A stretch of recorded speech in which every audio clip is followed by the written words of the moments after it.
प्यारे बच्चों, आज के इस वीडियो में हम चर्चा करने वाले हैं बीटीएससी, जेई और लैब असिस्टेंट के उन सभी बच्चों के बारे में जो इस एग्जाम की तैयारी कर रहे हैं। बहुत सारे स्टूडेंट ने 24 अप्रैल को जो वर्कशॉप हुई थी वो अटेंड भी करी थी और उसमें हमने डिस्कस भी किया था कि आने वाले यदि 120 से 150 दिन में आपको इस एग्जाम को क्लियर करना है तो इतने दिन में आपको कैसे तैयारी करनी चाहिए। लेकिन मैं कुछ स्टूडेंट से माफी भी मांगूंगा इस बात के लिए कि रजिस्ट्रेशंस जो शीट में थे वो लगभग 250 टू 300 की रेंज में थे और हमने केवल 100 ही बच्चों को उस वेबिनार में या उस वर्कशॉप में बुलाया था जो 24 अप्रैल को हुई थी। तो इसी कंटिन्यूएशन में हम वर्कशॉप का पार्ट 2 लेकर आ रहे हैं। वर्कशॉप का पार्ट 2 उन स्टूडेंट्स के लिए अगेन जो बीटीएससी, जेई और लैब असिस्टेंट के लिए एग्जाम दे रहे हैं, वो उस पार्ट 2 में पार्टिसिपेट कर सकते हैं। पार्टिसिपेट करने के लिए जिन स्टूडेंट ने पहले से गूगल फॉर्म भर रखा है उनको दोबारा भरने की जरूरत नहीं है। अब उन बच्चों का भी नंबर आ जाएगा इस बार जिन्होंने पहले भरा था। साथ में जो नए बच्चे जिन्होंने अभी तक फॉर्म फिल नहीं किया वो इस वीडियो के डिस्क्रिप्शन में दिए हुए गूगल फॉर्म को फिल कर सकते हैं ताकि यहां पे इस वर्कशॉप में पार्टिसिपेट कर सकें। ये जो वर्कशॉप है, मैं फिर बता दूं, जो पार्ट 2 वर्कशॉप है इसको इस बार मैं और रवि सर लेने वाले हैं और ये वर्कशॉप होने वाली है आपकी 29 अप्रैल को, 29 अप्रैल वेडनेसडे को रात में 8 बजे।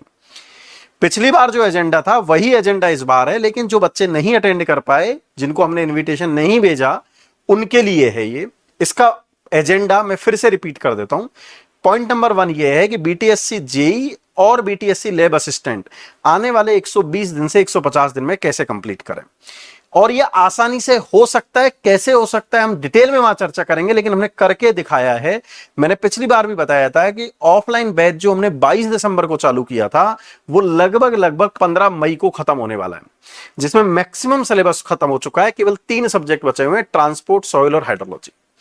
क्योंकि 120 दिन में डेली से 7 से 8 घंटे पढ़ के आराम से सिलेबस जब हो गया तो आने वाले 120 दिनों में भी सिलेबस को खत्म किया जा सकता है। तो उसके लिए हमें कैसे और क्या पढ़ना है और इस एग्जाम को क्रैक करना है, ये रहेगा इस वर्कशॉप का पॉइंट नंबर 1।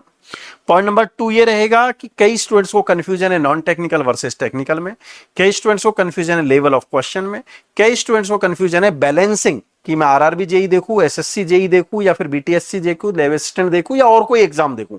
इनको मैं कैसे बैलेंस करके चलूं ताकि वो एग्जाम मेरा क्लियर हो सके। और भी वो सारे सवाल जो आपके मन में आते हैं उन सबको हम इस वर्कशॉप में डिस्कस करेंगे। तो जितने भी स्टूडेंट जिन्होंने पार्टिसिपेट नहीं किया है, जिन्होंने फॉर्म फिल नहीं किया है, वो आज ही और अभी डिस्क्रिप्शन में दिए हुए गूगल फॉर्म को फिल करें and we will meet you definitely इस बार 29 अप्रैल शाम को 8 बजे, part 2 of this BTSC, JE and lab assistant. All the best. मिलते हैं और आने वाले 120 से 150 दिन में इस एग्जाम को क्लियर करने की कसम खाते हैं, प्रण लेते हैं। All the best.